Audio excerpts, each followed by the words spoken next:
Estamos num momento histórico em que o Brasil quer uma coisa e o governo brasileiro age de uma maneira diametralmente oposta. É o que eu pretendo mostrar nesse momento. E essa é a casa onde o governo brasileiro precisa ser mobilizado para se alinhar com a vontade do povo.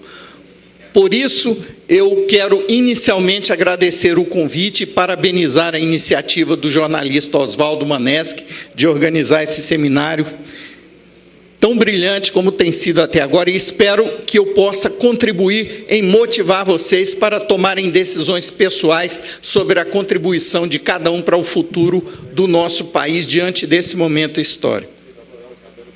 Bem, eu fiquei sabendo que em 2 ocasiões a diretora da Agência Nacional do Petróleo e depois a presidente da Petrobras alegou em audiência pública que não havia possibilidade de nenhuma dessas 2 instituições estarem sendo espionadas porque eles estavam usando criptografia.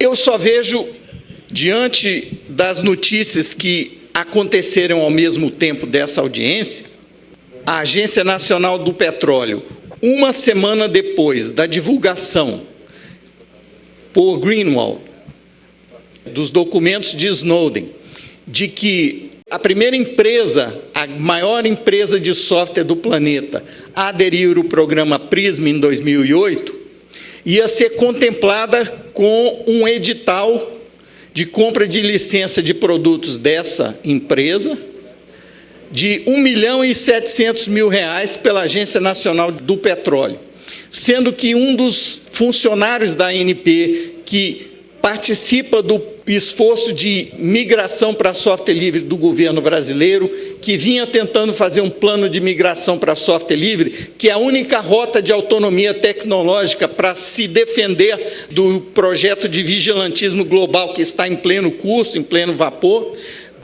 Sempre que um Estado, uma organização, uma empresa fica aprisionada, refém de um fornecedor monopolista que está, como disse Snowden, na cama com o aparelho de vigilantismo americano, não há possibilidade de se falar em defesa cibernética nesse caso. Por quê? Observem aí que o fornecedor de infraestrutura tecnológica na área de informática, ele tem o privilégio de manipular o mecanismo que seria de proteção contra vigilantismo. Então, ele pode muito bem agir como um agente infiltrado e participar como sócio de quem queira espionar, né, sem que o espionado tenha sequer condições de saber, porque o software é fechado, é inauditável, a empresa não tem condições de saber se está sendo espionado ou não. Ela sabe que vai ser, que pode ser, porque a licença de software diz exatamente isso. Então, repare aqui, ó, política de privacidade do Windows, e olha aqui, ó, coleta e uso de suas informações, coleta e uso de informações sobre o seu computador. Repare que eles deixaram isso claro já de cara no site. E por que você não acha isso? Porque você jamais ia imaginar que política de privacidade tem coleta das suas informações. A Microsoft pode acessar e divulgar informações sobre você, incluindo o conteúdo de suas comunicações. Observe que os usuários de Windows, eles tinham e têm suas informações coletadas e entregues também para outras empresas por motivos comerciais e com a finalidade de responder solicitações legítimas. Solicitação de quem? Eles passam o conteúdo da nossa comunicação a partir do acesso que eles têm aos nossos computadores. Se você olhar nesse diagrama, a parte tracejada, que é o canal de confiança, onde a informação se transforma em dado antes de ser transmitido ou armazenado, essa é a parte do fluxo da informação representado em dados digitais que pode ser espionado independentemente do uso de criptografia. Então, um fornecedor que não é confiável, ele pode interceptar a comunicação antes que a criptografia seja acionada e, portanto, o que essas 2 diretoras disseram aqui nessa casa se torna um insulto à inteligência de quem está ouvindo, que entende de tecnologia, diante das notícias que estavam vindo à tona primeiro sobre a ANP, fazendo um edital uma semana depois da divulgação, que a fornecedora de quem ela ia comprar software estava na cama com a NSA desde 2008, e depois com o histórico de como a capacidade de produzir, gerenciar, manter e desenvolver sua própria infraestrutura de tecnologia da informação da Petrobras foi sendo desmontada de 2002 para cá. O processo de desmonte da capacidade tecnológica em TI da Petrobras, ela se insere num contexto geopolítico onde a apresentação do professor Hildo faz uma ponte com a que eu estou querendo fazer aqui com vocês. Essa é uma notícia de um ex-diretor da Microsoft que era responsável por vender a ideia de que ela poderia proteger a privacidade dos seus clientes na Europa. Ele trabalhou durante 10 anos como diretor para a privacidade da empresa na Europa. Quando vieram as denúncias de Snowden, ele não sabia onde botar a cara, ele concedeu essa entrevista ao jornal The Register, na Inglaterra, dizendo que ele como ex-funcionário da empresa, não podia confiar nela. Mas a nossa presidente da Agência Nacional do Petróleo tem o desplante de vir dizer aqui que ela não está preocupada com espionagem, porque ela sabe de quem ela compra software. Bem, esse é o contexto da guerra cibernética. E o que é a guerra cibernética? A guerra cibernética, meus senhores, é onde se insere essa disputa geopolítica por energia. Por quê? A palavra ciber quer dizer controle. Hoje, toda produção, refino, distribuição, negócio, leilão, compra e venda nas bolsas de valores é feita com intermediação tecnológica de software. Então, com os exemplos que a gente tem visto, a informática pode funcionar como arma estratégica de sabotagem no processo de produção, de refino, de distribuição, de venda de derivados do petróleo ou de outras formas de energia. Então, essa disputa política que a gente está tratando dela aqui, ela se insere num contexto maior, onde o risco de um contrato mal feito, ele é apenas uma peça num tabuleiro de xadrez, onde também se inserem o risco de fraude na execução do contrato, de sabotagem no caso de haver uma reversão dos interesses das grandes operadoras do mercado de capitais ou das grandes produtoras de petróleo, no desfecho de uma iniciativa como essa do leilão no Brasil. Então, é preciso estar atento ao contexto global, onde a disputa por recursos energéticos se insere e onde a informática é arma de batalha, é arma estratégica para as batalhas mais decisivas. Por quê? Porque a guerra cibernética, ela tem seu fronte decisivo no plano psicológico. É na cabeça das pessoas que a guerra cibernética vai ser ganha ou perdida. Quem disse isso não sou eu. Quem disse isso é a história da evolução da computação. A guerra cibernética aparece numa leitura capitalista da tecnologia como recurso de produção, pela própria natureza do capitalismo. Em algum momento, o processo produtivo tem que se virar contra si mesmo para que haja aquilo que Schumpeter chamou de destruição criativa, né? Então, a ciberguerra é, a meu ver, uma contra-revolução digital, onde a lógica consiste em tentar entender como a destruição pode ser virtualizável. E não tenham dúvidas, senhores, na ciberguerra, o objetivo é, primeiro, destruir a privacidade, depois, destruir a soberania dos Estados nacionais. E o caso desse leilão é um exemplo típico disso. De onde eu tiro essa ideia de que a ciberguerra é tudo isso?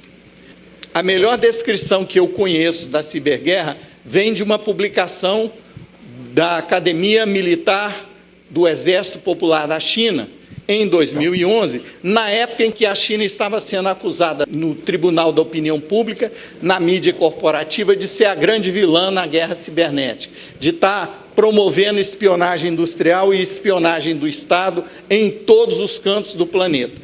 Quando Snowden veio dizer que, ao contrário, a China estava apenas numa posição de tentar acompanhar o padrão estabelecido pela potência hegemônica que quer controlar os recursos naturais da América do Sul.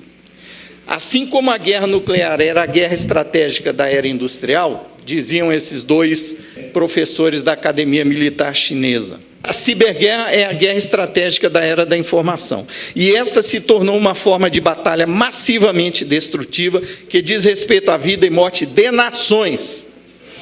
Uma forma inteiramente nova, invisível e silenciosa, e que está ativa não apenas em conflitos e guerras convencionais, mas também se deflagra em atividades diárias de natureza política, econômica, militar, cultural e científica.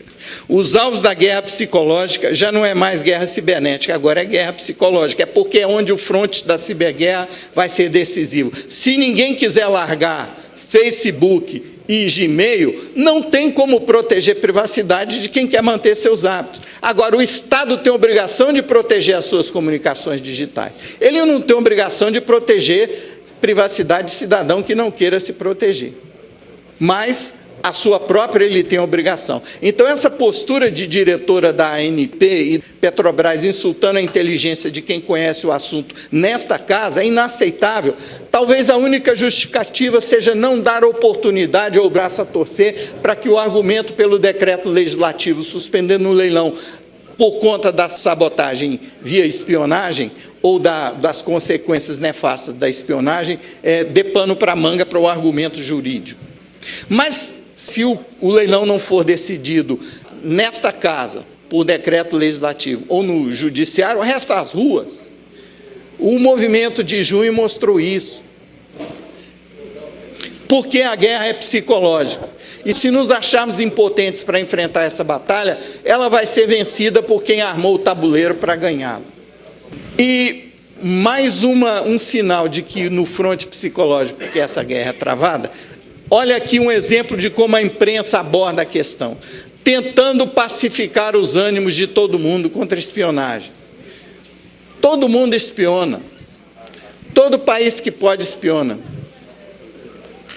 Defende-se quem pode. Espiona quem pode. Está aqui uma publicação da revista que faz opinião entre os políticos, entre os cientistas políticos, a revista Foreign Policy, dizendo que ciberguerra é apenas um chavão para gente que quer vender produtos de informática poder ganhar mais dinheiro assustando as pessoas. Mantendo as mentes dóceis. Por quê? Porque se isso aqui não for ciberguerra, o que será?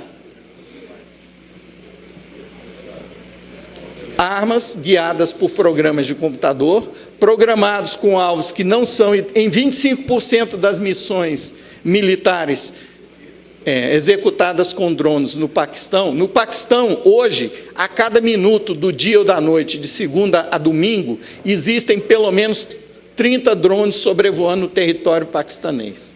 Desses, 25% das missões estão programadas para encontrar um alvo e jogar uma bomba onde ele estiver, com dados que são obtidos apenas de padrão de comportamento em serviços como Orkut, Google, Gmail, etc., sem identificação positiva do alvo. Se isso não for terrorismo, eu não sei o que é.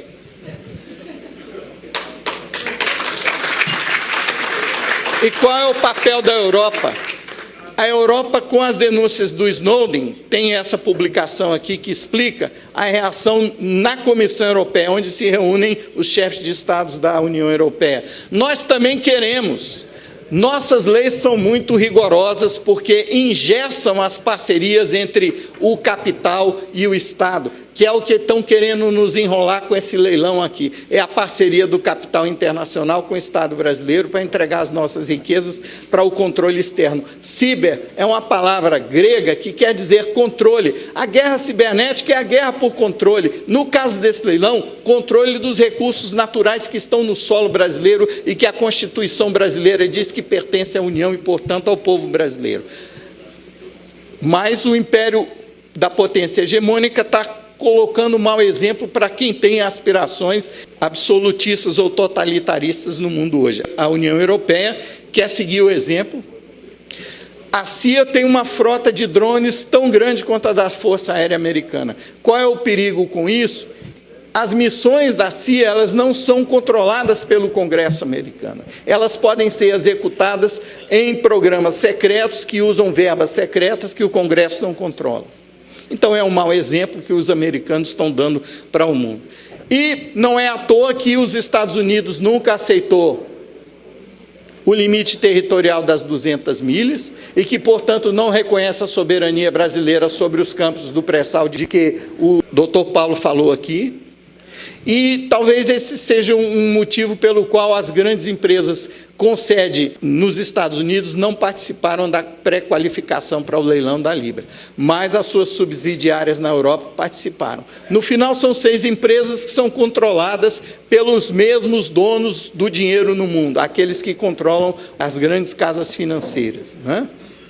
Então, a 4ª Frota foi reativada em 2009 porque, se for necessário em algum momento, assim diz o comandante, nós queremos ter a nossa frota de drones de verdade, aqueles que jogam bombas, porque a nossa verba, que só nos permite ter esses drones de brincadeira, não nos permite ter treinamento eficaz. Porque quando a gente tiver que enfrentar, por exemplo, o bolivarianismo, temos que usar drones de verdade que soltam bombas, aí as tropas não vão estar treinadas para trabalhar com os drones de verdade. Então, ele quer verba também para ter drones de verdade na frota, nas 7 bases americanas instaladas na Colômbia, as que estão no Paraguai e nos navios no Atlântico Sul da 4ª Frota.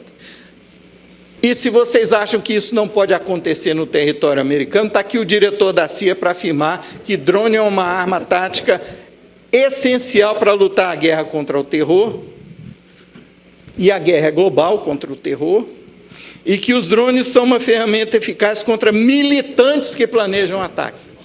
Então, aqui, militante já é sinônimo de terrorista.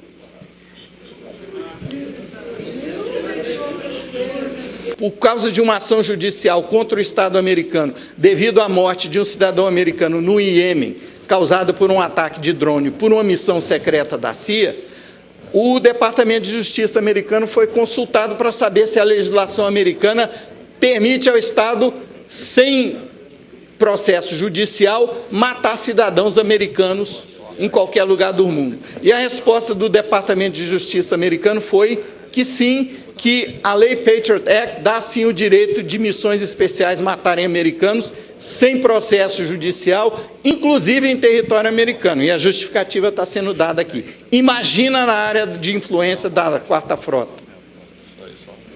Então, se a gente não parar a entrega do pré-sal agora, fica cada vez mais difícil. Por quê? Porque guerra pelo controle usando informática é um processo que só aumenta a sua bola de neve. Aqui uma matéria que diz que o FBI está interessado em montar uma base de dados biométricos de todos os cidadãos do mundo. Por quê? Porque o custo político de você fazer missões de drones para bombardear pessoas que são identificadas apenas por padrão de comportamento é um custo político alto. Então, eles querem ter mais precisão, como acontece, por exemplo, com os programas de drones sobre a Palestina, para identificar alvos. Então, eles precisam de dados biométricos de todos os cidadãos do mundo que eles puderem amealhar, para que o vigilantismo possa ser integrado ao mecanismo de controle global, não só do capital, mas das sociedades. E o Brasil? Num dos discursos de Obama, ele citou que, tentando justificar por que ele precisava de aprovar uma determinada lei que dava mais poderes à NSA, ele citou como justificativa um país que já tinha tido o seu sistema de distribuição elétrica sabotado. Que país é esse?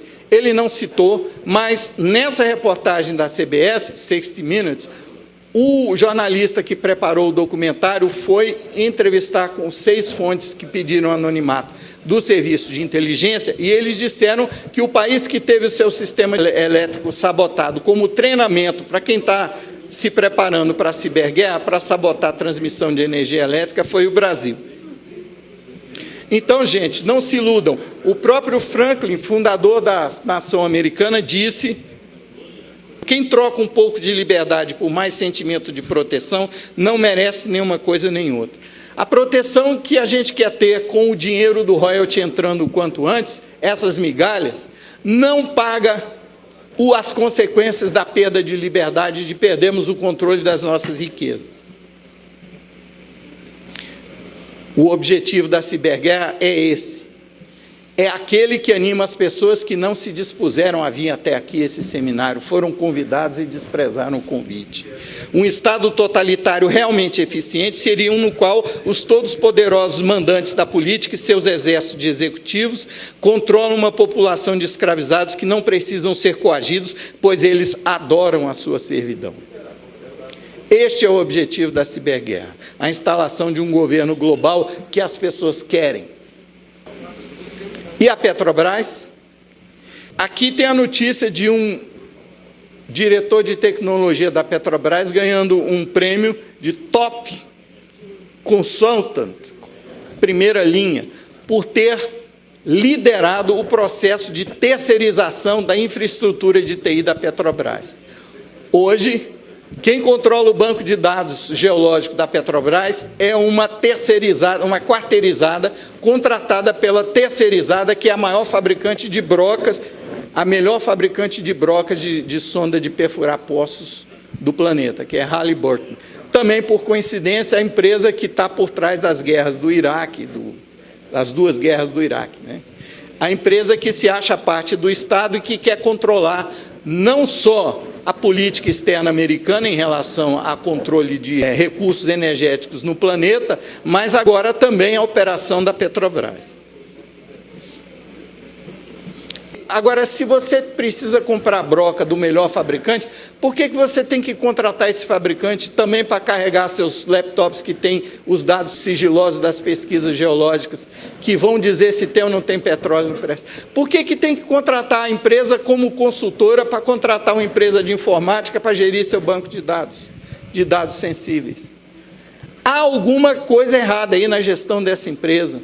E como é que eles montam esse esquema? Esse artigo acadêmico, publicado em julho na Universidade de Chicago, por 2 especialistas em ciência administrativa, explicam qual é o roteiro agora.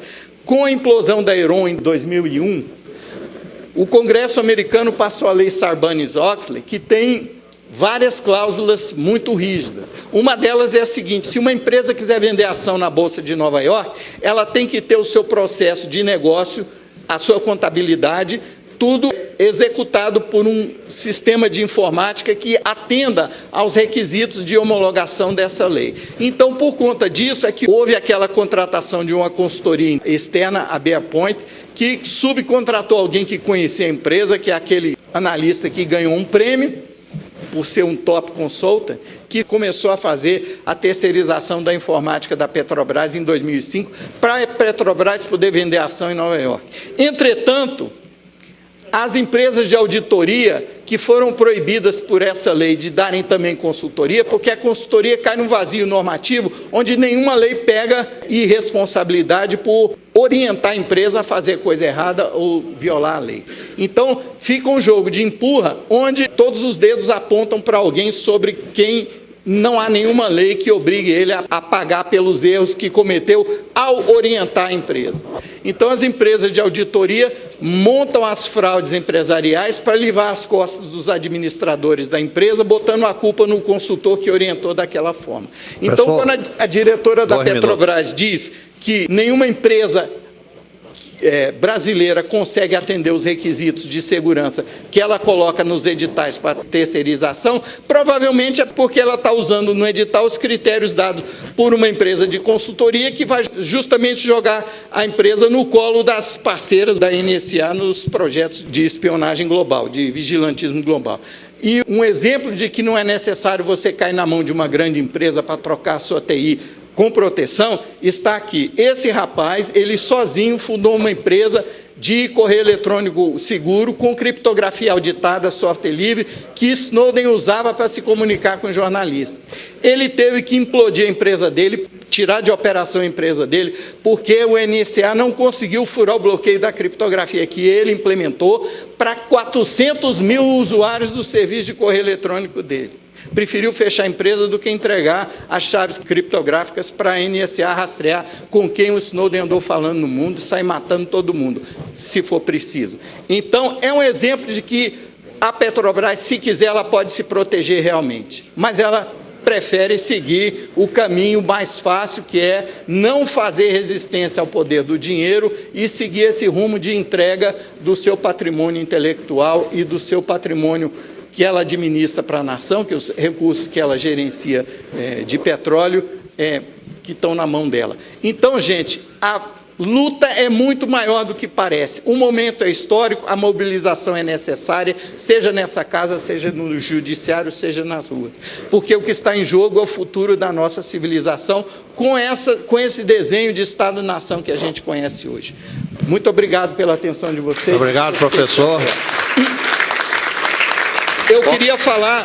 Eu queria ter falado da fraude à Constituição, que hoje sangra 45% dos recursos. Eu sou um dos autores que pesquisou como é que foi feita a fraude à Constituição nessa casa, que criou o tal do superávit primário, que é um assunto que deve vir à tona se a nação americana der calote nos títulos públicos. Isso deve ser assunto para as ruas também, além do leilão, se a gente vier a ser vítima disso. Muito obrigado.